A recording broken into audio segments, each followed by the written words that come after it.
First.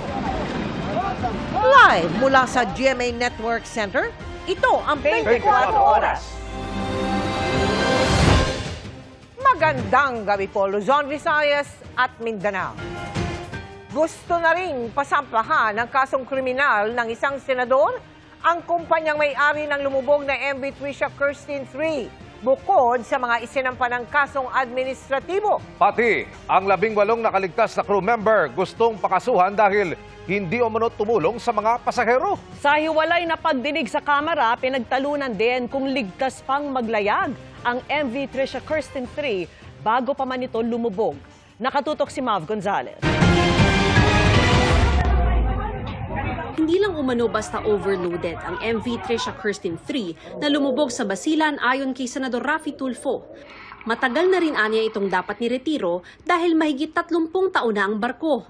Kaya hiling niya sa Department of Transportation, kasuhan ang may-ari nito na Allison Shipping Lines at hindi basta administrative case lang. Pag-aralan niyo po kung baka pwedeng murder. Very clear na meron talagang criminal liability itong Allison. And mind you, since 2019, tagtad ng disgrasya itong mga barko ng Allison Shipping Maritime Incidents na involve itong Allison. 32. Pag-aaralan po namin lahat. We will file the necessary cases, including criminal cases. We are also going to explore po yung kasong graft and corrupt practices. Gusto rin ni Tulfo na ipabawi ang prangkisa ng Allison na pagmamay-aring ng pamilya Tan mula sa Zamboanga City. Wala sa Senate hearing ang stakeholder nitong si Mary Joy Tan Olaso, na asawa ni Zamboanga City Mayor Kimer Adan Olaso. Pero humarap ang kapatid niya na abogado rin ng Allison at sinabing nagbigay sila agad ng initial na financial assistance sa mga survivor. We have an insurance company, insurance policy for accidental death. It covers around 200,000. During the tragedy, when the survivors were brought to Zamboanga Port, we immediately released the 10,000 initial financial assistance. Pero inireklamo ng ilang survivor at pamilya nila ang anilay quit claim na pinapirma ng Allison Shipping Lines o kasulatan na hindi na sila maghahabol sa kumpanya. Ginaganon nila yung mga badyaw na sobrang simple lang daw ng mga requirements, hindi pa maintindihan. Umaasa lang po sila na ang mga pasahero, ang mga biktima, ang pamilya ay walang alam at magko-comply na lang po sa direktibo nila. Which is ganun din po ang ginawa nila nung Lady Mary Joy, kaya 3,000 pesos lang po yung binigay sa mga kaanak na nasunog yung katawan. I'm not aware of this, but this will be included in the investigation. Paliwanag ng Allison, acknowledgement receipt talaga ang pinapirmahan nila at natanggap umano ng mga survivor ang pera. Kung talagang ayaw namin ibigay po, we will not release the money kung hindi sila pipirma. But and yet, even if nilagay naman nila I do not consent, we still release the money. Initial lang po yun, just like the 10,000 na immediate po na pag binigay po kaagad. Gusto ring pakasuhan ni Tulfo ang 18 nakaligtas na crew member dahil hindi umano sila tumulong sa mga pasahero. May mga witness na nagsabing wala raw ginawa, hindi raw tumulong. Nag-unahan pa sa pagsakay sa lifeboat.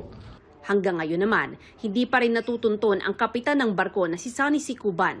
Suspetsya raw ng PNP, ito ang male cadaver na hawak nila at ipapa-DNA test pa. Samantala, taliwas sa unang report ng DOTR, posibleng mahigit 24 pa ang nawawalang sakay ng lumubog na barko. Meron ba kayo mga na-recover ng mga cadaver na wala sa manifest? Yes, Your Honor. That's why ang sabi po namin kanina is meron hong inconsistency doon sa passenger manifest dahil ho doon sa pag-recover ho ng survivors and yun pong cadavers is wala ho sila doon sa manifest. Okay. Sa hiwalay na pagdinig ng kamera, pinagtalunan kung pwedeng maglayag ng MV Trisha Kirsten 3. According sa survey report, sir, the vessel is seaworthy. Sasabihin niya ng Allison, our ships are seaworthy, safe for voyage. And dyan ho mga biktima, oh. Tapos sasabihin nyo, safe for voyage. Sinasabi nyo, okay naman, seaworthy. Pag kayo sumakay dun sa barkong yon, sasabihin nyo, seaworthy? Is this talagang seaworthy to travel sa open sea. According to some experts, those second-hand vessels that were imported in Japan may not be suited in open seas because most vessels that operate in Japan are operating in a calm sea environment. Sabi ng Department of Justice, marami pa silang nasisilip na pwedeng isampa laban sa Allison. Reckless imprudence resulting to multiple homicide. Then kung merong evidence na merong finalsify na mga documents regarding the manifest, pwede rin pong pumasok yung falsification. Then kung meron pong possibility na merong oil spill, pwede rin pong tingnan yun. Baka may violation po sa environmental law violations. Yes. Then, kung meron din pong mga evidence regarding corrupt practices, isa rin po yun sa pwedeng tingnan. Para sa GMA Integrated News, Mav Gonzalez, nakatutok, 24 oras. Paniwala ng Land Transportation Office o LTO, lasing umano ang driver na nakabangga sa namatay na negosyante sa Cebu. Batay na rin sa video sa kanya na pasuray-suray bago ang disgrasya. Nakatutok si Joseph Moro. Ang malagim na pagkamatay ng 23 anyos na negosyanteng si Kingston Cheng ang personal na tinututukan ngayon ni Land Transportation Office Chief Mark Lacanilao. Nagpunta sa Cebu si Lacanilao kung saan nangyari ang hit and run nung linggo. Ang LTO naniniwalang lasing ang driver na nakapatay kay Cheng. Kasama sa kanilang basehan ang CCTV video na ito nakuha bago ang insidente. Makikita rito ang driver habang inaalalayan ng ilang kasamahan. Sa isang punto tila napasubsob pa ito. Mamaya makikita na siya naglalakad ng pasuray-suray patungo sa isang sasakyan at tila napaupo pa sa gilid nito. Sa kabila ng kanyang kondisyon, pumasok pa rin siya sa sasakyan. Kita natin sa video, ang daming mga video na talagang kita mo na lasing. Mahirap nilang patunayan na hindi siya drunk driving. Makalipas ang ilang saglit, nagmaneho na siya palayo. Ang kasunod ng nangyari, may nabangga siyang isang nakaparadang sasakyan. Habang humaharurot na tinakasan ng insidente, sunod naman niyang nabangga ang biktimang si Cheng na tumilapon at sumalpok sa isang poste. Pero tumakas siyang muli bago tumaob ang kanyang minamanehong AUV. Nang maaresto, hindi nakapag-breath analyzer test sa mga polis dahil wala silang aparato. Pero sabi ng responding police, amoy na amoy ang alak sa suspect na maaresto ito. Yes, nakasimot sila. That's why nga ni-request gyud ko ang liquor test. Then isopil niya, isopil ko na sa kuan. Ma-describe ba sa responder ang intensity sa baho sa iyang alcohol, sir? Was it baho jud kaayo? Basta based sa report na nanimahaw yun. Na alcohol test na lamang sa ospital makalipas ang mahigit 12 oras kung saan siya nagnegatibo. Dinala siya sa ospital, then after 12 hours, sinaksakan siya ng swero. After 12 hours or 18 hours lang siya na-check. So, syempre, bumaba na flash out na. Inirekomenda na nila Lacanilao ang lifetime ban o panghabang buhay na ban sa driver's license nito. Ang recommendation ko dun sa driver, drunk driving yun eh. Recommendation ko dun, ban na for life yung driver's license niya. Tapos meron ding pananagutan yung registered owner na sasakyan na gamit niya, which is pag-aari ng magulang. Mayroon din silang pananagutan doon. Hindi rin daw ligtas sa kaso ang mga magulang niya, lalo kung nakarehistro sa kanila ang sasakyang sangkot sa krimen. Yung registered owner, talagang meron siyang pwedeng kaharapin din. Hindi lang yung anak niya. Hinayaan nila, lasing yung anak. Nagdakda na ng hearing ang LTO tungkol sa kaso sa February 17. Sinusubukan pa ng GMA Integrated News na makuha ang panig ng driver. Para sa GMA Integrated News, Joseph Morong, nakatutok 24 oras. Naghain ng counter-affidavit si dating Senador Bong Revilla nang humarap sa preliminary investigation para sa reklamong plunder kaugnay sa maanumalyang flood control project. Pero ikinagulat ng kampo ng dating senador na siya na lang ang natirang respondent dahil naging witness na ang iba. Ang sagot ng Justice Department sa pagtutok ni Sandra Aguinaldo. Nagtipon sa labas ng Department of Justice ang mga taga-suporta ni dating Senador Bong Revilla. sa kanyang pagdalo sa preliminary investigation para sa kinakaharap niyang reklamong plunder. Kaugnay ito ng maanumalya umanong flood control projects. Nagbigay ng maikling pahayag si Revilla pagkatapos dumalo. Hindi ko alam kung paano nakakatulog yung mga nag-akusa sa akin. May mensahe din siya sa kanyang mga taga-suporta. Salamat sa yung pagdarasal para sa akin.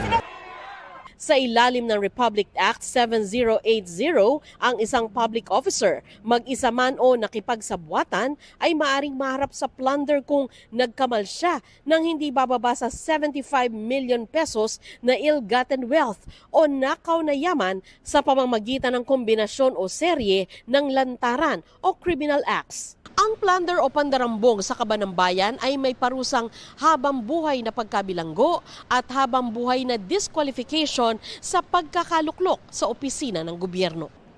Kapwa respondent ni Revilla sa reklamo, sina dating DPWH District Engineer Henry Alcantara, dating DPWH Undersecretary Roberto Bernardo, dating DPWH Engineer Gerard Opolencia, at iba pang hindi nakikilalang personalidad. Pero nagulat daw ang kampo ni Revilla na siya na lang ang natirang respondent sa plunder complaint dahil naging witness na ang iba pang pinangalanan sa reklamo. Nung magpo-file na ng counter affidavit, nagulat na lang kami na yung tatlo, si Mr. Alcantara, Mr. Opolencia, saka si Yusek Bernardo, nag-manifest na hindi na sila sasagot kasi discharge sila sa Witness Protection Program. So nakakapagtaka, 4 yung kinasuhan, tapos biglang 3 witness protection. So may 1 na lang. Paano nila kaya mapapatunayan ang sabwatan? Para madamay siya, kailangan may conspiracy sa iba. Kasi kung titingnan niyo lang yung mga dokumento at yung asalaysay, hindi masasatisfy yung requisites ng plunder. Walang acts or omissions constituting the crime on the part of Senator Bong.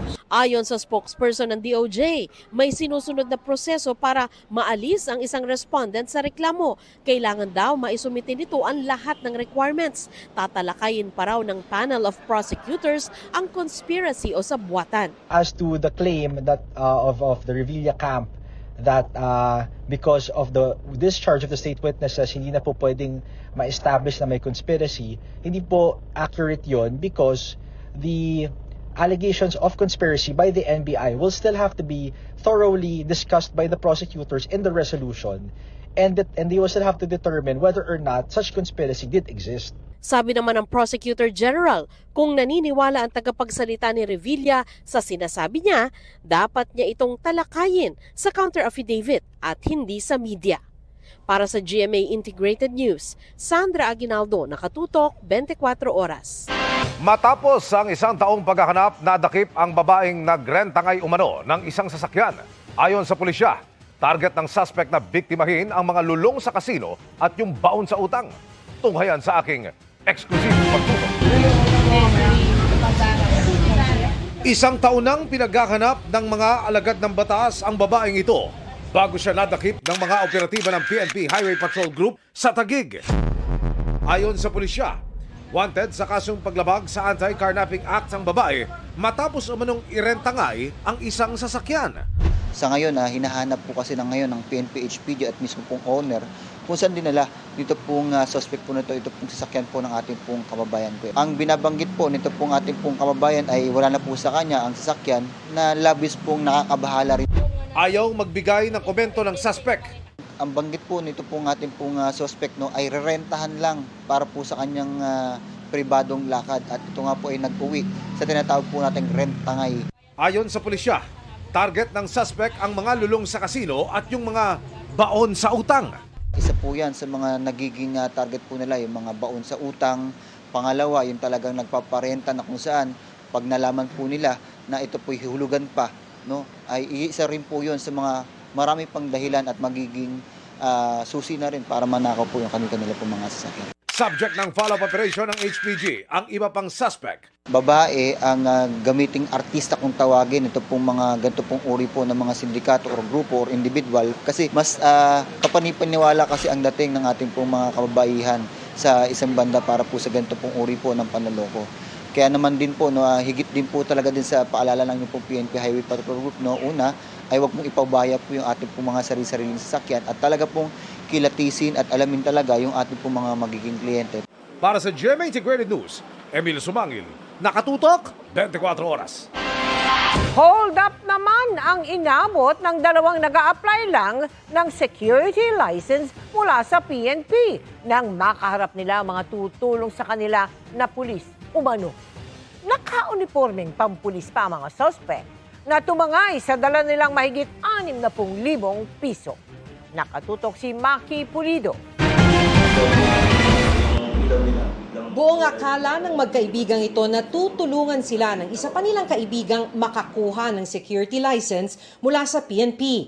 Dahil ipinangako ng inakalang kaibigan na may kakilala siyang kayang ayusin ito kahit walang isumiteng mga requirement, lumuwas agad sila mula Baguio City patungong Pasig City nitong Martes. Nagmamadali kasi kami para maka-apply agad ng guard kasi saktong may nagtatawag din sa amin. Baka makuha yung spot. Sa kanilang pagdating hapon ng February 10, pinapunta sila sa isang bakanteng bahay sa barangay Pinagbuhatan, Pasig. Nagkunwaring lumabas ng bahay ang inakalang kaibigan at pagbalik, may kasama ng mga lalaki na naka-PNP uniform. Tinutukan umano sila ng baril, pinagbantaan at pinagnakawan ng baon nilang 64,000 pesos at mga cellphone. Ang pera, pambayad sana sa aayusing security license. Huwag kayong lalabas. Huwag kayong lalabas. Patayin ko kayo kung lalabas kayo. Andyan na yung mobile. Antayin nyo lang. Nakahingi ang mga biktima ng tulong sa Pinagbuhatan Police Substation na agad rumesponde. Kinagabihan na aresto agad ng Pasig Police ang 6 na suspect na mga residente ng barangay Pinagbuhatan. Walang katotohanan ng lahat ng binibintang sa amin, ma'am. Bali sa korte na lang po kami magpapaliwanag. Sinampahan na ang mga suspect ng mga kasong robbery, illegal possession of firearms at illegal drugs at usurpation of authority. Pero hindi na naibalik sa mga biktima ang nanakaw na pera. Paalala ng hepe ng Pasig Police, huwag gumamit ng mga fixer. Hindi rin kailangang magpunta sa PNP headquarters sa Camp Crame para kumuha ng security license. Dahil may mga regional offices na ang PNP Supervisory Office for Security and Investigation Agencies o SOSIA. Magipag-transact lang po tayo sa mga legitimate na mga police offices at iwasan po natin na magipag-transact sa mga fixer. At ito naman mga ganitong sitwasyon na iiwasan kung legitimate police offices. Para sa GMA Integrated News, Maki Pulido, nakatutok 24 oras. Nagparamdam at gusto umanong makipag-usap kay DILG Secretary John Vic Remulla ang dalawang politikong sangkot sa pagpupuslit ng sigarilyo sa bansa. Nakatutok si June Veneracion. Tuloy-tuloy ang case build-up o pagbuo ng mga kaso laban sa dalawang politikong nasa likod umano ng pagpupuslit ng sigarilyo sa bansa. Sunod-sunod na ang operasyon laban dyan kamakailan at bilyong-bilyong pisong halaga ng smuggled na sigarilyo na ang nakukumpiska ng PNP. Pero di pa rin direktang tinutukoy ng Department of Interior and Local Government ang mga sangkot. We're fairly certain na involved yung dalawang, hindi pala Northern, Central Luzon politicians. Papangalanan daw ng Secretary John Vic Remulla ang dalawang politiko kapag natapos na ang case build-up. Pero kahit hindi pa man pinapangalanan, naghanap na raw ng emisaryo ang dalawa para maging tulay kay Remulla. Wala pa ako sinasabi, alam na nila kung sino sila di ba? Anong gusto nila, sir? Through their friends, lumapit na naman sa akin. Kakausapin daw ako, pero ayoko pa kausapin. Dapat aniyang tuldukan ang smuggling ng sigarilyo dahil taon-taon, nasa 30 bilyong pisong buwis sa gobyerno ang nawawala ayon sa DILG. Bukod sa malalaking isda tulad ng mga politiko, may mga operasyon din laban sa maliliit na retailer na nagbebenta ng mga smuggled na sigarilyo. Pasensya na kayo, kung tingin yung hinahabol namin yung maliliit, hindi po namin yan kailangan habulin. Binibigyan lang namin ng leksyon. We do not intend to prosecute them to the fullest extent of the law. Kasunod ng mga matagumpay na operasyon kontra cigarette smuggling, nag-donate ang isang lehitimong tobacco company ng 2 rapid response boat at mga motorsiklo sa PNP. Pero ididistansya ng PNP ang mga operasyon sa nangyaring donasyon. We've been hard hitting in the fight against illicit cigarettes, whether smuggling and or the production of these cigarettes. With or without your donation, it is our commitment to pursue these illicit activities. Para sa GMA Integrated News, June Veneracion, nakatutok 24 oras.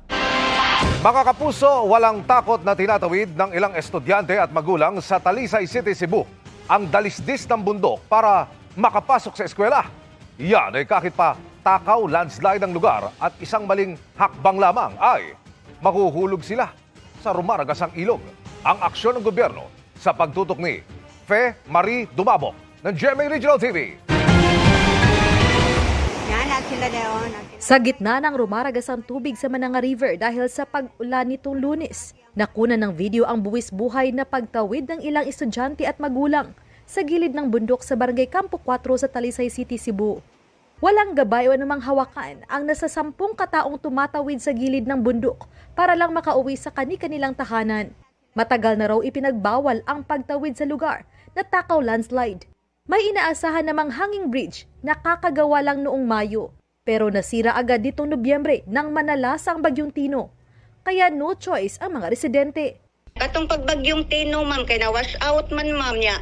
Amo na nang gi-report ni Mayor, nagka-istorya namin ni Mayor niya, nipasalig sad si Mayor nga ibalik dito ang hanging bridge, pero kabalo baya ka, ma'am, dili baya diha dayon mabalik kay kanang dako-dako man sa tug budget. Ipinag-utos na ng LGU na pabilisin ang pagproseso ng mga dokumento upang agad nang masimulan ang pagpapatayo ng hanging bridge sa Purok, Sambag. Habang wala pa yan, nakipag-ugnayan na rin ang LGU sa pamunuan ng Campo 4 Elementary School upang makagawa ng sariling inisyatiba na kansilahin ang klase kung masama ang lagay ng panahon sa lugar. Mahigpit na ring nagbabantay ang mga taga-barangay. Para sa GMA Regional TV at GMA Integrated News, ako si Fe Marie Dumabok. Nakatutok 24 oras. Good evening mga kapuso! Mas matinding kolabanan ang aabangan ng mga kapuso sa pinakabagong season ng Stars on the Floor na mapapanood na this Sunday. Ang mga abangan, ichichika ni Aubrey Carampel. Isa sa excited sa pagsisimula ng Dance Showdown, ang newest dance authority na si Kapuso Total Heartthrob, Raver Cruz. First season pa lang. Fan na si Raver ng show, kaya dream come true na makasama sa judging panel ang mga nagbabalik na dance authorities na sina Kapuso Primetime Queen Marian Rivera at Coach J. For me naman kasi, Ate Aubrey, excited ako na maibigay din mga inputs ko bilang ito nga talaga yung first love ko. Without dancing, there's no Raver Cruz. So, buong buhay ko, ito rin yung mundo ko. So, excited din ako na makapag-judge, and especially itong season 2, ibang level din to kasi nga mga P-pop idols naman ang mga kapartner ng mga celebrity dance stars natin. Welcome addition nga raw si Raver na hindi rin matatawaran ang experience sa dancing. Kilala ko na siya before pa lang So, alam ko yung ugali niya din niya, and then etong magja-judge siya, alam ko na kinakabahan din siya. At ako din naman, lahat naman kami kinakabahan pa rin kasi feeling ko normal lang talaga yung kaba Kasi pag kinakabahan ka, ibig sabihin importante sa yung ginagawa mo.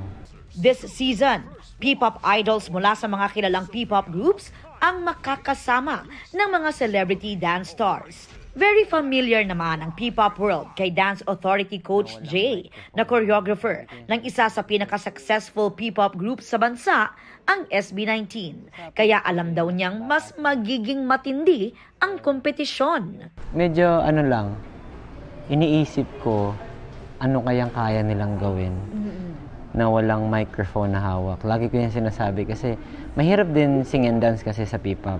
Mahirap din na nagfo-focus ka sa singing at the same time sumasayo ka rin. Pero eto kasi makakapag-focus lang sila sa dance. It's up to them talaga para maipamalas kung hanggang saan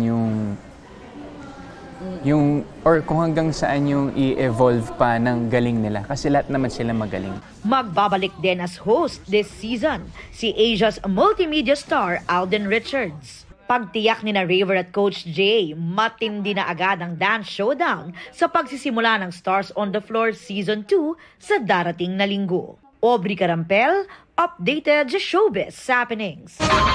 Sa gitna ng tila word war ng Pilipinas at China, iminungkahi ng ilang senador na palitan na ang ambassador ng China sa Pilipinas. Kasunod dyan ang panibagong buwelta ng tagapagsalita ng Chinese Embassy laban sa ilang senador. Nakatutok si Mav Gonzalez. Matapos ang palitan ng maaanghang na salita ng mga opisyal ng Chinese Embassy at gobyerno ng Pilipinas, mungkahi ng mga senador, palitan na ang kinatawan ng China sa Pilipinas. Mas maganda kung papalitan ng someone who is more diplomatic in dealing with the host country. Hindi na ba sinaan natin sa persona ng grata pero he's not, I don't think he is, they are, the current embassy officials of China are improving or helping improve the relationship between China and the Philippines. They should not be hostile. Nandito sila sa host country. They've been very hostile against the officials of our government. Bago nito, naglabas ang mga senador ng resolusyong kumukondena sa mga sinabi ng Embahada ng China laban sa mga opisyal ng Pilipinas na nagtatanggol sa karapatan ng Pilipinas sa West Philippine Sea. Sabi ni Senador Raffy Tulfo, hindi naman binabantaan ng Senado ang Chinese Embassy, kaya hindi niya anya naiintindihan kung bakit agresibo sila. O baka katang-isip lang nila. The resolution is no way a threat to any members of the Chinese Embassy. Silang aggressor dito. And yet, nakuha pa nilang maging sensitive. Come on. We're just expressing voice, the sentiments of the fisher folks na matagal lang naharas, nabubuli. Totoo naman yung mga pinanggagawa nila. Kasama na yung mga Philippine Coast Guard na kanilang hinaharas, kinakano, water cannon. Hindi ba harassment yan? Hindi pa pambubuli yan? Sabi ni Tulfo, dapat mag-usap ngayon ambassador to ambassador para maayos ang gusot sa pagitan ng dalawang bansa. Sabi ni Senador Kiko Pangilinan, punot dulo nito ay ang iligal na ginagawa ng China sa West Philippine Sea. Nagkaroon na ng arbitral ruling noong 2016, ayaw nilang kilalanin. Ayaw natin silang awayin, pero ayaw din natin at hindi tayo papayag na aagawin nila at manatiling narariyan sila illegal sa usapin ng ating exclusive economic zone. Yung bitiw nilang salita after our resolution ay patunay talaga na isa silang bully. Bagaman hindi pumirma sa resolusyon ng Senado kontra sa mga pahayag ng Chinese Embassy, sabi ni Senador Robin Padilla na dapat maging diplomatiko. Dapat sumunod tayo kung ano yung sinasabi ng Pangulo. Firm daw, pero diplomatic, hindi bastos. Kung ano man ang gawin ng Senado, amin yun. Kasi hindi namin sinasama ang executive doon, hindi namin sinasama ang judiciary doon. Desisyon lang ng Senado yun. Kaya kung ano man yung posisyon namin, walang sino man na pwede magsabi na mali yun. Desisyon yun ng mga senador eh. Pero ako, personal ako, hindi ako kasama doon sa resolusyon na yun. Kasi nga, ang gusto ko tanggalin yung sinasabi na sinusuportahan si Tariela. Ang mungkahi ng mga senador nagmula sa bagong banat ni Chinese Embassy spokesperson Ji Lingping kay Senate President Tito Soto. Sabi ni Ji sa isang pahayag, kung tingin sa kanila ay bastos, ano na lang aniya ang mga senador na nagsabi sa kanila sa plenaryo na umalis na. Sinasabihan aniya silang hindi marunong rumespeto, gayong may mga senador na tumawag sa China bilang bully at sinabihan ang Chinese Embassy na bad guest at troll farm. Hindi anila sila mape-pressure sa mga pahayag o resolusyon at sasalagin ng anumang kasinungalingang sabihin laban sa kanila. Sagot ni Senate President Tito Soto sa huling tirada ng Chinese Embassy, nakakainis pag kinakanti ka at hindi ka kumikibo. Mas gusto raw niyang manginis na lang. Para sa GMA Integrated News, Mav Gonzalez, nakatutok, 24 oras. Nagkasundo ang Caloocan at Malabon LGU na pagtutulungan ang pagbabantay sa bahagi ng Sangandaan Road para hindi na matambakan ng basura. Ito yung inirereklamo kamakailan ng mga residente dahil umaalingasaw ang mga hindi nakolektang basura. Ang problema sa lugar, sakop ng Malabon ang gutter area kung nasaan ang mga basura. Pero sa dami, umabot ito sa kalsada na sakop naman ng Caloocan. Naghakot naman daw nitong Sabado ang Malabon LGU pero nasira ang kanilang truck kaya hindi na nakabalik. Sabi ng Caloocan LGU, tutulong na sila sa paghakot para hindi na maipon doon ang mga basura. Sa ngayon, malinis na ang lugar at wala na ring abalang basura sa daloy ng trapiko. Muntik malagay sa panganib ang isang rider nang sumabit siya sa isa pang sasakyan matapos mag-counterflow. Hindi siya inilagan ng sinalubong niyang SUV kaya nagitgit at halos maipit sa pagitan nito at ng katabing truck. Ang aksyon ng LTO sa pagtutok ni Joseph Moro. Naputol ang pagsasound trip ng motoristang ito nang biglang may magkasabitan sa kanyang likuran. Isang motorsiklo na nasa gitna ng kalye naipit sa pagitan ng truck ng gasolina sa kanan at kasalubong na SUV. Sabit na sa likod. Ang kaso, idiniretso pa ng SUV ang pag-abante. Sabit siya na sa likod. Ang videong ito naka 1 million views na sa social media. Hindi rin ito nakatakas sa mata ng Land Transportation Office o LTO. Kitang-kita kasi dito, may mali yung motor dahil nag-counterflow siya. May mga kakaharapin siya doon. Pero mali din naman yung driver na alam niyang may mali yung motor, gigit-gitin niya para masaktan yung motor. Huwag mo naman na gagamitin mo yung power mo sa SUV, kagigit-gitin mo para masaktan yung driver. Wala siyang karapatan doon eh. Natukoy na ng LTO ang mga may-ari ng mga sasakyan at kahapon ay nagpalabas na ng show cause order laban sa kanila. Pinagpapaliwanag ng LTO ang mga nagmamaneho noon ng dalawang sasakyan kung bakit hindi sila dapat kasuhan ng reckless driving at bakit hindi dapat bawian ng lisensya o suspindihin ito. Ang kanilang mga lisensya pinasusuko ng LTO at nakatakdang suspindihin sa loob ng 3 buwan hanggat dinidinig ang reklamo. Inilagay na rin sa alarma ang mga sasakyan. Halimbawa, hindi nila pinansin ng LTO, hindi ako pumunta. Naka-alarm yon. Pero once na nag-renew yan ng kanyang yearly registration, hindi niya marirenew yun kasi may alarm siya. So pag hindi niya na-renew at nahuli siya ng enforcer, pwede na siyang i-impound. Paalaala ng LTO sa mga motorista, alam natin na maraming pasaway sa carrier. Pero hindi yon ang nagbibigay ng karapatan sa atin para saktan din natin yung mga gumagawa ng mga traffic violations. I-report natin, kunan natin ng picture, i-video natin. Para sa GMA Integrated News, Joseph Morong, nakatutok 24 oras. Going solo this Valentine's Day pero out and about si Jack Roberto sa kanyang showbiz commitments. Isa riyan ang heartfelt role niya sa episode ng Magpakailanman na mapapanood this Valentine's Day. Makichika kay Aubrey Carampel. Namumugto pa ang mga mata ni Jack Roberto nang bisitahin ng GMA Integrated News ang set ng Magpakailanman. Muli kasing bibida si Jack sa MPK episode na Sa Kabila ng Lahat, kung saan napasabak na naman siya sa matinding drama. Grabe, ito na yata pinaka-challenging role na nagawa ko sa buong Magpakailanman episode ko. Tinalo pa nito yung isang buong teleserye, yung emosyon, lahat-lahat, yung preparation. Gaganap si Jack bilang si Joshua, teacher na may bipolar disorder 1 na na-trigger dahil sa kanyang anxiety and depression. Layon din daw ng episode na maka-inspire and to spread awareness about mental health. Mahalagang issue to sa nangyayari sa panahon ngayon. Medyo sensitive pero pinakita namin dito kung paano nare-resolve ang bawat problema at ang bawat karamdaman kagaya nito. Pero sa kabila raw ng mga mabibigat na tagpo, may kilig, lalo't ipalalabas ito sa mismong araw ng mga puso. Interesting yung storya kasi despite dun sa condition niya, merong isang babaeng tumanggap sa kanya at nagmahal ng buong puso, unconditionally. Pero kung full of love raw ang karakter sa Magpakailanman episode, si Jack naman, zero love life at dateless daw ngayong Valentine's Day.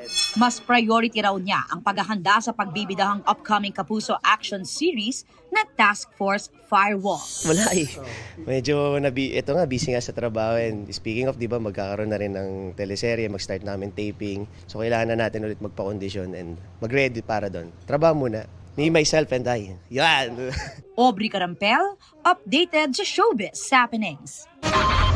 Itinaas pa sa 20 milyong piso ng DILG ang patong sa ulo ng negosyanteng si Atong Ang. Naharap siya sa bagong arrest warrant mula sa San Pablo RTC pero bigo pa rin matunton ng mga autoridad. Nakatutok si John Consulta. Bigo pa rin matagpuan si Atong Ang sa kabila ng mga arrest warrant kaugnay ng mga missing sa Bongero. Kaya ang pabuyan na patong sa kanyang ulo, Itinaas pa ng Department of Interior and Local Government. We are increasing the bounty for Atong Ang to 20 million pesos for information leading to his arrest. Seryoso. Kung tiyatan nyo kung saan nanggagaling yan sa mga confidential funds provided to the PNP at saka sa DILG. Walang GPP atos dito ha. Totoong tao babayaran namin dito. This would actually attract more informants to participate and cooperate with. Latest sa paghahanap kay Ang pagpasok ng NBI Organized and Transnational Crime Division sa bahay ng anak ni Ang sa isang exclusive subdivision sa Makati. Bukod sa mga kwarto, chinek din ng mga ahente ang mga sasakyang nakaparada sa loob ng bahay. Mga kapuso, nagnegatibo doon sa unang bahay na pinuntahan, pero nandito ngayon ang mga ahente ng NBI sa ikalawang bahay na kung saan ay kabilang pa rin sa kanilang target na tingnan. So sa ngayon kasama na nila itong mga abogado ni Charlie Atong Ang at pati ilang mga abogado rin sa ibang law firm para sama-sama daw na tingnan itong bahay na to. Gumamit din ng NBI ng drone para mabantayan ang likurang bahagi ng bahay sakaling may magtangkang umalis sa likod. Pero bigo silang makita si Ang sa dalawang pinasok na bahay.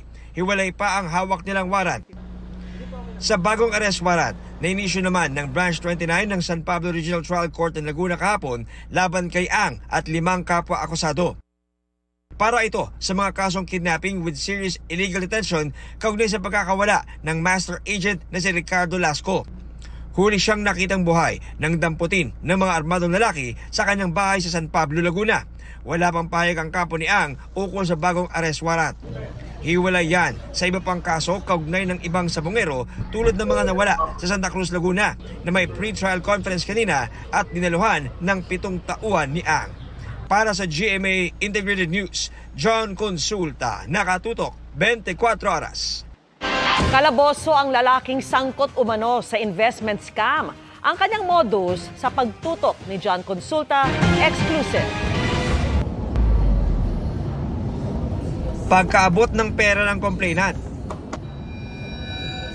nilapitan ng mga tauhan ng NBI Cybercrime Division ang suspect na nirereklamo ng panloloko. Nag-aalok umano ng iba't ibang investment ang suspect sa pamamagitan ng forex o foreign exchange. According to the suspect, meron siyang kakayahan na alamin, ituro how forex trading works, pati ang ibang forms ng investment.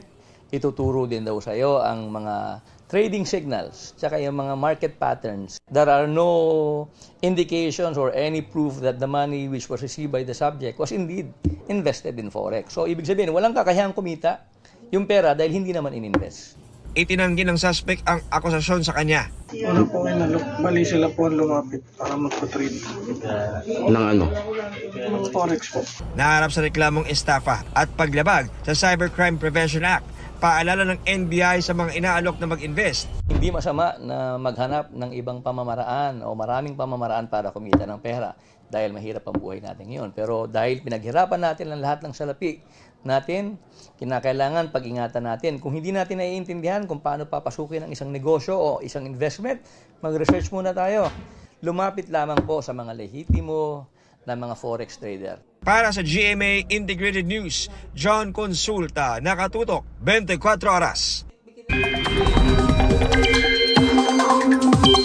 Mga kapuso, sa mga may early Valentine's date bukas, magdala po ng payong dahil may tsansa pa rin ng ulan sa bisperas ng araw ng mga puso. 3 weather systems ang iiral at makaka-apekto sa bansa. Shear line pa rin ang magpapaulan at posibleng makapagpabaha sa ilang bahagi ng Southern Luzon at Visayas. Hanging amihan naman ang magdadala ng bagyang malamig na panahon na may tsansa rin ng paminsanang pag-ulan sa natitirang bahagi ng Luzon. Ang iba pang panig na bansa apektado ng easterlies. Base sa datos ng Metro Weather, may tsansang ulanin na sa umaga ang Bicol Region, ilang bahagi ng Calabarzon at Mimaropa, Panay Island, Samar Provinces at ilang lugar sa Caraga at Davao Region. Magpapatuloy yan sa hapon at gabi. Pero bukod sa mga nabanggit na lugar, posible na ring ulanin ang ilang bahagi ng Cagayan, Isabela, ilang lugar sa Central Luzon, Northern Mindanao at Zamboanga Peninsula. May matitinding bugos na posibleng magdulot ng baha o landslide. Sa Metro Manila, posible rin ang mga kalat-kalat na ulan bukas.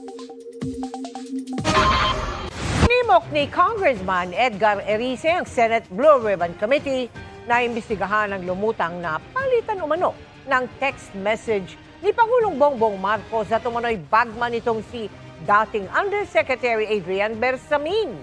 Sinagot din niya kung bakit ngayon lang inilabas ang naturang impormasyon, kung kailan nabasura na ang mga impeachment complaint laban sa Pangulo. Nakatutok si Joseph Moro. Binasa kahapon ni Representative Antonio Tiñong umano'y palitan ng text message ni Pangulong Bongbong Marcos at Adrian Bersamin, dating Undersecretary sa Palasyo. Ang tawag ni Tiño kay Bersamin umano'y bagman ng Pangulo kaugnay sa kickback sa manumalyang flood control projects. Bersamin, complete na po ang 7.122 delivery sa akin. Tapusin ko po computation today. That was March 24, from July 10, 2025. Ito nga yung nagpapaabot si Bersamin na meron pong cash delivery. Dadalhin natin sa 2 billion, dadalhin sa Nara residence. Okay?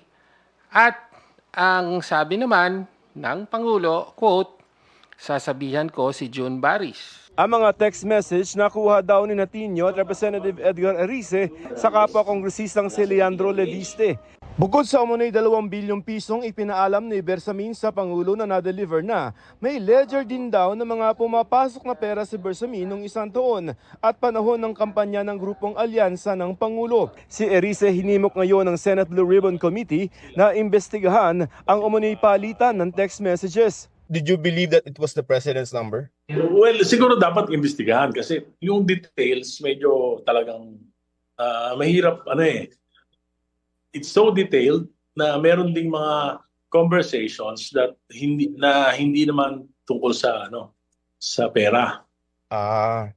Yung iba para tungkol sa mga national issues. Pwede ba yung tayuan nyo na parang as a presidente talaga yung kausap or hindi? Ay, syempre hindi. It would take syempre investigation. Pero ang ipinagtataka raw ni Erice, nakikita naman natin after naming si Senator Lacson, after naming the Bersamins, hindi niya pinatawag sa Blue Ribbon. Why? Bakit laging humihinto? Doon ako nagtataka Even in the ICI, di ba? hinihingan namin ng reaksyon dito si Senate Blue Ribbon Committee Chair Ping Lacson.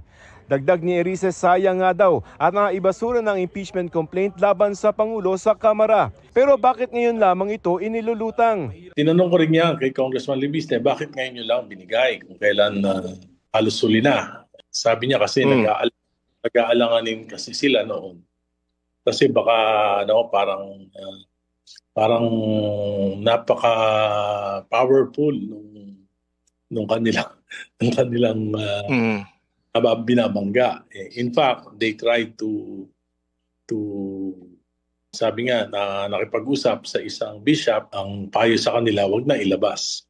Sinubukan namin kunan ng pahayag si Leviste pero itinuro niya ang kanyang Facebook post na laman ng mga naging pahayag ni Erice at ACT Party List Representative Antonio Tiño. Hinihingan namin ng tugon dito ang Malacanang pero nauna na nitong sinabi na wala raw katotohanan ang mga ibinabato sa Pangulo. Para sa GMA Integrated News, Joseph Morong, nakatutok 24 oras. Bago pa ang alegasyong kapalitan umano siya ng text message ng Pangulo ukol sa kickback sa flood control projects, binanggit na rin si dating Undersecretary Adrian Bersamin ni dating Congressman Zaldi Co. Si Bersamin umano ang nagkumpirma kay Co na utos ng Pangulo na magsingit ng 100 billion pesos sa 2025 budget. Nakatutok si Ivan Mayrina. Muling lumutang ang pangalan ni dating Undersecretary Adrian Bersamin, apo sa pamangkin ni dating Executive Secretary Lucas Bersamin, sa usapin ng pagkakasangkot umano ng Pangulo sa katiwalian. Pagbubunyag ni ACT Teachers Party List Representative Antonio Tiño, nakita umano niya ang record sa palitan ng mensahe sa pagitan ng Pangulo at ng nakababatang Bersamin sa pagitan ng December 2024 at July 2025. Batay umano rito, tumanggap ang Pangulo ng kickback mula sa mga maanumalyang flood control project. Agosto ng 2023 na magsilbi sa Governing Board ng Manila International Airport Authority o MIAA si Assistant Secretary Adrian Bersamin. July 2025, nang italaga siya bilang Undersecretary at Hepe ng Presidential Legislative Liaison Office o PLLO. Ilang araw lang yan bago ang ika-4 na State of the Nation address ng Pangulo. Mahiya naman kayo. Na nagpagulong sa investigasyon sa flood control scandal. Pero sa kainitan ng issue, idinawit ni dating Congressman Zaldico sa isang video sinoy Yusek Bersamin na siya umano nagkumpirma sa kanya ng utos umano ng Pangulo na magsingit ng 100 billion pesos sa 2025 budget. Nagbigay pa nga umano si Bersamin ng listahan ng mga proyekto na galing umano mismo sa Pangulo. Pero ayon kay Senador Panfilo Lacson, base naman anya sa salaysay sa kanya ni DPWH Undersecretary Roberto Bernardo, ginamit lang ang pangalan ng Pangulo rito. Si Undersecretary Bersamin at si Education Undersecretary Trijib Olaivar lang daw ang nakinabang dito. Muli naming hininga ng pahayag si Undersecretary Adrian Bersamin sa pamamagitan ni dating Executive Secretary Lucas Bersamin, pero hindi pa anya ito sasagot o magbibigay ng reaksyon sa ngayon. Pero nangako nakatatandang Bersamin na sasagutin ng Apo ang mga alegasyon sa takdang panahon. Dati nang itinanggi ni Bersamin at ni Olaivar ang mga alegasyon. Para sa GMA Integrated News, Ivan Mayrina, nakatutok, 24 oras. Pinalagan ng ilang grupo ang pahayag ni Senador Robin Padilla tungkol sa depression, kung saan tinawag niyang mahina ang mga kabataan ngayon. Ayon po sa sociologist, delikado yan dahil tila binabaliwala at minamaliit ng senador ang karanasan ng ilan. Nakatutok si Dano Tingkungko. Ang mga bata po ngayon, sad to say, huwag kayong magagalit sa akin. Ako, maraming batang magagalit siguro, pero pasensya na kayo. You are weak. Hindi kayo katulad nung panahon namin na hindi kami iyakin. Umani ng samot-saring reaksyon ang pahayag ni Senador Robin Padilla sa pagtalakay sa panukalang i-ban sa social media mga kabataan tulad ng ginawa sa Australia. Nabanggit kasi ni Senador Raffy Tulfo ang dami ng kaso ng self-harm sa mga kabataan bunsod ng cyberbullying. Sabi ni Padilla, nung panahon namin, hindi uso yung salitang depression. Hindi ko nga alam yun kung ano yung depression. Ngayon, batang maliit, sasabihin, I'm depressed. Pinalaga ng ilang grupo ang pahayag lalo't hindi nila imbento ng bagong henerasyon ang depresyon na nararanasan nila dahil araw-araw silang humaharap sa mga krisis. Kahit ang ilang kabataang aking nakausap, may gustong itama sa mga binanggit ni Padilla. Magkakaiba po tayo ng generation, so magkakaiba lang din po tayo ng way of coping po to those situations. Grabe mahina agad.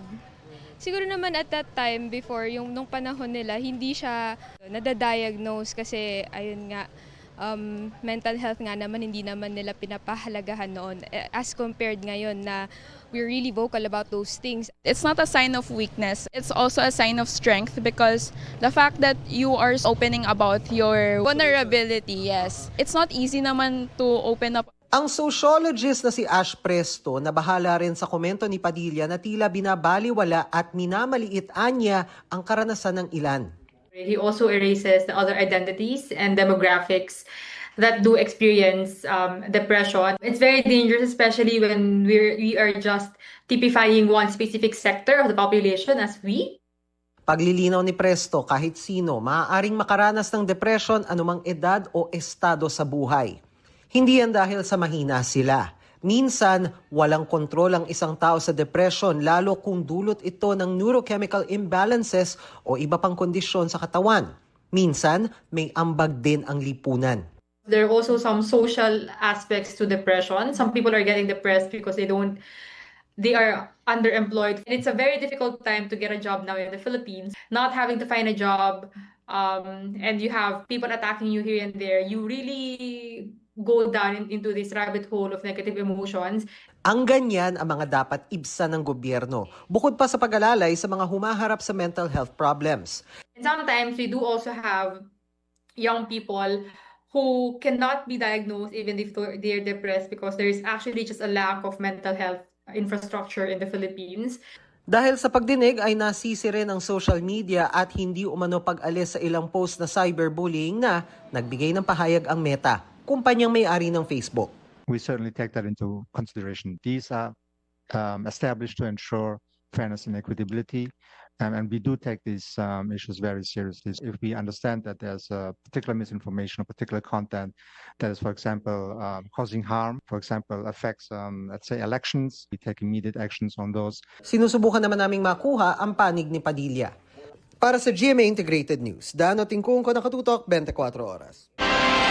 Hulikam ang magkahiwalay na pambubuli sa dalawang babaeng estudyante sa Cagayan de Oro. Pawang sinaktan at sinabihan pa ng masasakit na salita ang mga biktima. Nakatutok si Sara Hilomen Velasco ng GMA Regional TV. Ay, palaw-palaw ba? Sunod, ay pag-iisog sa chat ha? Kasabot na, wala. Kasabot na. Kaliwat ka ng sampal, paghila ng buhok at sinabayan pa ng mga masasakit na salita. Ganito ang nangyari sa isang babaeng estudyante sa Cagayan de Oro City mula sa kaeskwela. Makikita pa sa video na may babaeng dumaan na ngumiti pa sa kamera at tumabi sa biktimang sinasampal. Ang nasabing video, viral na sa social media matapos i-upload ng kapatid ng biktima para manawagan ng hustisya. Ayon kay Dr. Melende Catid, ang school head ng Misamis Oriental General Comprehensive High School, iniimbestigahan na ang insidenteng kinasangkutan ng kanilang mga estudyante. Pero nilinaw niyang hindi nangyari sa loob ng campus ang insidente at sa isang comfort room ng isang establisimento malapit sa paaralan. They have been given an invitation by the respective advisors and also the guidance counselor and my grievance committee chair also. Sa isa pang insidente, isang babaeng estudyante na naka-uniform ang pinagtutulungan ng ilang kababaihan sa Barangay Lapasan sa Cagayan de Oro City. Maririnig pa sa video ang pangungutya nila habang sinasabunutan ang biktima. Natumba na lang ang biktima sa gilid ng daan at doon na nagpulasan ang mga nanakit. Ayon sa Barangay Council ng Lapasan, ipinatawag na nila ang mga estudyante pati na ang mga magulang nito at mga opisyal ng eskwelahan. Kaya maybe kaning mga victims or kaning mga suspects sa bullying might have some issues sa ilang mga panimalay, no? Like kanang abused by their parents. Muna mo gipatawag din ni Kapitan BCPC, VAUC, ang Barangay Executive Support and Legal Affairs Office. Sinusubukan pang makuhanan ng pahayag ang mga sangkot sa dalawang insidente. Mula sa GMA Regional TV at GMA Integrated News, Sara Hilomen Velasco, Nakatutok, 24 Oras. Para mapabilis ang paggulong ng investigasyon, iniutos ng Ombudsman ang pagpapaigsi sa fact-finding at preliminary investigation nito. Ang iba pang pagbabago, alamin sa pagtutok ni Salima Refran. Sa gitna ng pagpapanagot sa mga nasa likod at nakinabang sa flood control scandal, nilabas ng Office of the Ombudsman ang revised rules of procedure nito para sa kanilang mga investigasyon. Sa Administrative Order No. 1, Series of 2026, ang dating 6 na buwan hanggang 1 taon na fact-finding, binaba na sa 2 buwan para sa mga simpleng mga reklamo, habang 3 buwan para sa mga tinatawag na complex cases. Pinaigsi rin ang panahon para sa preliminary investigation. Hindi na pwedeng forever ang sagutan. Dapat dyan, pag merong tanong, may sagot. At kung merong kaso o walang kaso, dapat siya mag-aalaman yan na hindi aabot ng 6 na buwan. Dapat na sa 6 na buwan, tapos lahat yan. Pinakamahaba na yun. Itinaas rin mula probable cause patungong reasonable certainty of conviction ang antas ng ebidensya. Ibig sabihin, kailangan pasok sa mga elemento ng krimen ang ebidensyang hawak bago magsampa ng kaso. Ayon kay Remulla, paraan raw ito para mawala ang inordinate delay na madalas ay kinatatalo ng mga kaso. Hakbang rin daw ito para hindi mawa-weaponize o hindi magamit sa politika ang kanilang opisina. Sa ganung paraan po, sigurado ho tayo sa mga fina-file ho natin na kaso. Dahil dati po, yung probable cause, napakababa po ng antas ng, or level ng ebidensya na kailangan para lang mag-file ng kaso. Gusto talaga ng mga tao na may conviction, hindi lang nakukulong, kakasuhan, pero at the end, biglang lalaya dahil na-acquit. No? Yung tunay na accountability po ay hanggang dulo. Nilatag rin sa AO1 ang contempt powers ng Ombudsman alinsunod sa nakasaad sa RA 6770 o Ombudsman Act na nagtakda ng multa sa sinumang mas-cite ng direct o indirect contempt ng Ombudsman. Umaasa sa seremolya na makakatulong ito sa kanilang mga investigasyon tulad ng sa flood control scandal, gaya ng paggalang sa mga sabina at hiling ng mga dokumento. Maraming ayaw sumunod Ayaw sumunod sa utos na binibigay, sa utos ng opisina na base sa kapangyarihan na binigay sa atin ng batas. Siyempre, pag hindi binaliwala nila ang batas, parang binaliwala nila yung ating legal system. So contempt is in order. Yung sasabihin mo lang na to appear before the investigating body. Pag di sumipot, no show yan. Nilatag rin ng visitorial powers ng Ombudsman na pwede nang bumisita sa opisina ng gobyerno na kanilang iniimbestigahan. Magiging epektibo ang revised rules of procedure sa February 24. Para sa GMA Integrated News, Sanima Refran, nakatutok 24 oras.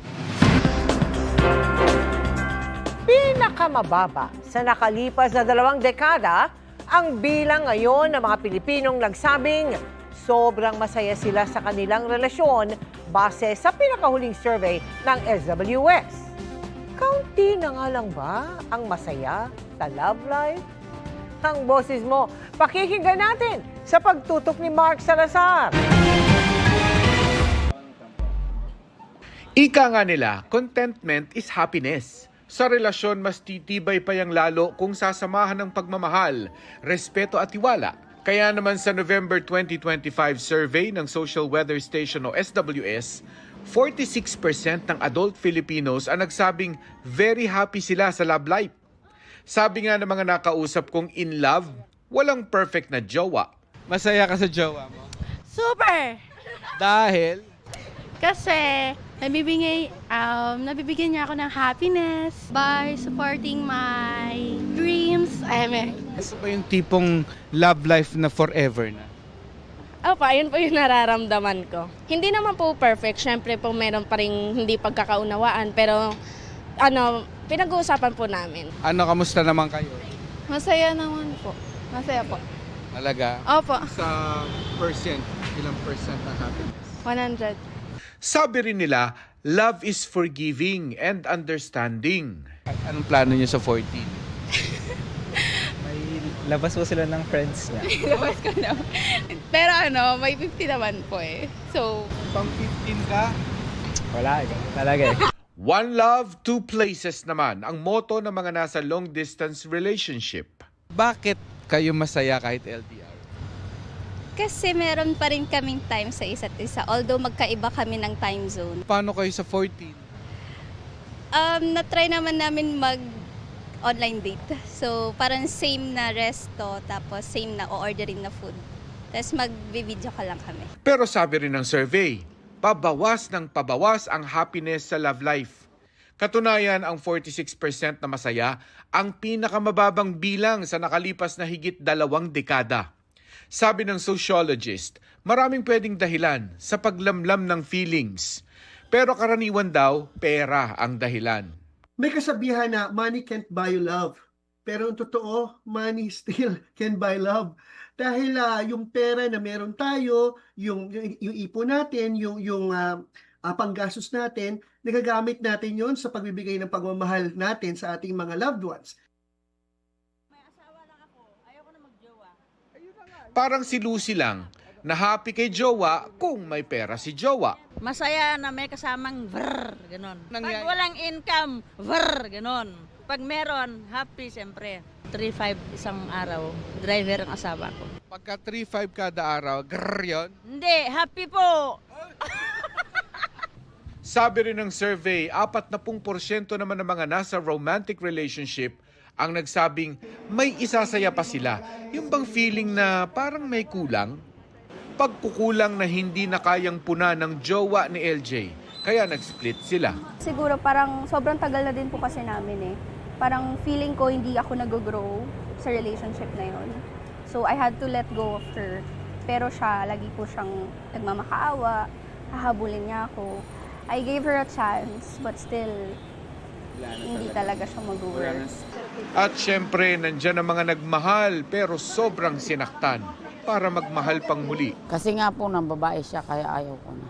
Yun lang po. Siyempre nasaktan ako kasi naghanap siya ng iba eh. Kaya yun, mayaw na ako. Pag nalalasing ang asawa ko, hinahabol ako ng itak. Itak? Bakit ka daw hinahabol te? Yun, pag sinabi ng mga kainuman na nakita ko si kumare, mabango, maganda, yun, habulin ako ng itak. Kaya hindi na po ako nag-asawa. Ayon pa sa SWS survey, 14% ng Filipino adults ay mga single. Puro naman Gen Z ang mga nasaktuhan naming single. Wala. Focus sa sarili. Yes, and work. Hi. Forever ba yan? Hindi, syempre. Kung saan darating yun. Pero syempre, maraming Yes, please fall in line. Wala po, pero naliligo po ako. kamusta naman ang diskarte? Okay naman po, okay naman po kami. Kaso, kasama niya po sa February 14 is yung mga BFF niya. Kaya, binigyan ko na po siya ng flowers nung nakaraan po, pati nung birthday niya. Wala raw iisang definisyon ng love. Wala rin iisang panukat ang happiness. Pero isa itong karanasan na deserve bigyan ng chance. Minsan nga, hanggang second chance pa eh. Para sa GMA Integrated News, Mark Salazar, nakatutok 24 oras. Pakinggan naman natin ang boses ng ating mga kapuso online na lumalove life. May mga nag-comment na masaya raw ang kanilang love life dahil kanilang mga jowa, partner o asawa, mga good provider. Ang netizen na si Judy nga, masaya dahil kahit mahigit 2 dekada na silang kasal ng kanyang mister, sweet at di pa rin nauubusan ng sorpresa. Si Sheila, kahit minsan lang daw makauwi ang asawa dahil sa trabaho, pinagpapasalamat daw niya dahil hindi sila pinapabayaan. Sapat na rin para sa isang netizen ang pagiging loyal at mabait ng kanyang asawa na nasa malayong lugar. May mga netizen na nagsabing pera at material na bagay ang nagpapasaya sa kanilang relasyon. Ang ilan happy sa effort at princess treatment na binibigay ng kanilang special someone. Meron din gusto ng quality time. Yung kahit may tampuhan at di nagkikibuan, pinipili pa rin ang isa't isa. Mahabang pasensya at pagpapatawa din ang susi ng ibang magkasintahan para sa panmatagalang relasyon. Siyempre, sasamahan din daw yan ng tiwala, suporta at respeto sa isa't isa. Ang mga hindi naman masyadong sinuwerte sa love life, hanggang sana all na lang daw muna. Mga kapuso, pwede mo rin iparinig sa amin ang boses mo sa social media accounts ng 24 oras. Milestone achieved para kay Bianca Umali ang eksena ng kanyang character na si Sangretera laban kay Gargana. Hanggang editing kasi ng salpukan, may ambag si Bianca. Pati mga kapwa sangre niya, proud. Makichika kay Aubrey Carampel. At handa akong mamatay ng paulit-ulit para pangalagaan ang aking brilyante.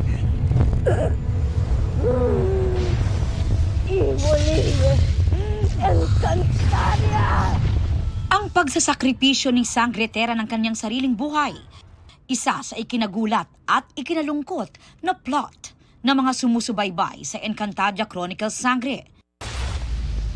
Sa isang matinding laban kontra sa bathala ng kadiliman na si Gargan, mas pinili ni Tera ang mamatay kaysa makuha ni Gargan ang kanyang brilyante. Very proud si Kapuso Prime Gem Bianca Umali sa kinalabasan ng eksena na umani rin ng paghanga mula sa Encantadix. Ang eksenang ito, isa raw sa milestones ni Bianca, hindi lang para sa kanyang karakter na si Tera, kundi bilang isang artista. Binigyan po nila ako ng boses na maging parte ng proseso to create the scene, to create the moment for Tera. Ma-experience kong mag-sit down sa editing. Mabigyan ako ng pagkakataon ni Direk Rico at ni Direk Enzo na ilahad kung ano yung ideas ko para kay Tera, para sa fight scene kasama ng action team namin. So nung pinalabas na siya at nung hinati siya ng 2 gabi, I had no other words. At hindi lang ang mga manonood ang humanga, pati na rin ang kanyang co-stars at mga kapwa sangre. Ayon kay Faith De Silva, may epekto sa karakter niyang si Flamara ang pagkamatay ni Tera. Matindi. Sa totoo lang, more than anything else, dagdag trauma siya. Kasi si Flamara, nakita niya mismo sa kanyang mga mata ang pagkamatay ng kanyang Ado, ng Ada, pati yung pagkawala ni Mira at ang karamihan sa kanyang family members. So for her to see everything again with her own eyes na mamaalam ang isa sa mga kakampi niya sa buhay, syempre masakit. Lalo na sa akin, for me as Dea, sobrang bigat nun since siya lang yung nakakaunawa talaga sa akin since nakarating ako na Encantadia at nakilala ko yung mga sangre. Siya talaga yung umiintindi sa akin, naging kaibigan ko. And siya na lang yung, kumbaga, siya na lang yung meron ako since wala rin akong pamilya eh, 'di ba? Yung pamilya ko umanib din sa kasamaan. Malungkot din na mabigat kasi hinanap talaga namin si Tera para matupad yung aming tungkulin bilang mga tagapangalaga ng Brilyante. Hindi pa tapos yung aming pinagdaraanan, meron na naman kaming kaharaping na mas mabigat na problema. Sa episode mamaya, magluluksa ang buong Lireo at malalaman na ni Danaya ang nangyari sa anak na si Tera. Pangako, aking bunso, ipag-iingat kita! Sa dami ng tinanggal kay Danaya, sa daming buhay ang nawala sa kanya. Simula kay Akil, kay Gaya, si Amihan pa lang din noon. Tas si Tera pa ngayon. So, alam mo yun, nandun na siya sa ibang level na siguro ng atake ni Danaya. Sisiguraduhin niyang mapapatay niya si Gargan. Aubrey Carampel, updated sa showbiz happenings. And that's my chika this Thursday night. Ako po si Iya Arellano. Miss Mel, Miss Vicky Emil. Thank you, Iya. Salamat sa iyo, Iya. Thanks, Iya. At yan ang mga balita ngayong Huwebes. Ako po si Mel Bianco. Ako naman po si Vicky Morales para sa mas malaking misyon. Para sa mas malawak na paglilingkod sa bayan, ako po si Emil Sumangil. Mula sa GMA Integrated News, ang News Authority ng Pilipino. Nakatuto kami 24 oras.